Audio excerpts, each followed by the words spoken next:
The Columbia River Treaty is a 6-year-old agreement for coordinating hydropower and flood control operations in the Columbia River Basin. But the treaty, which the United States and Canada first agreed upon in 1961, is outdated and badly in need of modernization.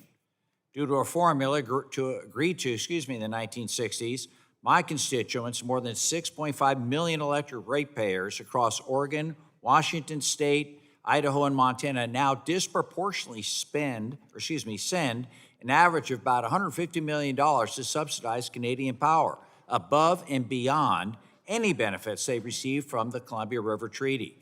This amounts to a direct wealth transfer from every single Bonneville Power Administration ratepayer to the provincial government of British Columbia. In fact, Bonneville ratepayers currently overpay Canada 70 to 90% of the presumed downstream power benefits. Totally unfair. Electricity ratepayers in the Pacific Northwest are subsidizing our neighbors to the north because of the so-called Canadian entitlement based on an outdated and frankly obsolete formula.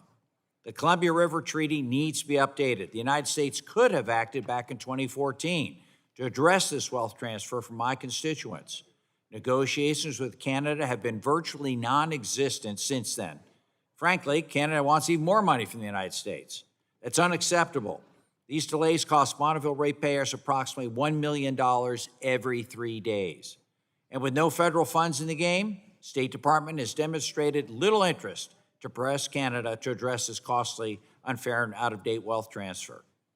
That's why I'm offering this amendment. It would provide relief to Bonneville ratepayers on our side of the border until the United States and Canada can agree on updates to the Canadian entitlement. My amendment creates a powerful incentive for our government to finalize renegotiation of the Columbia River Treaty in a timely manner. It's unfair that my constituents should have to continue this massive overpayment to Canada because treaty negotiators aren't really progressing.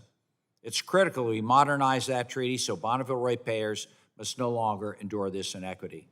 Bonneville's renewable, zero-carbon hydropower is vital to achieving our climate goals, and it's long past due for the State Department to renegotiate the Columbia River Treaty.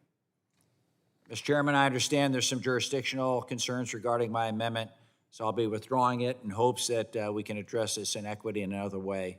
I hope we can work together to hold the State Department and Canada accountable for getting the job done.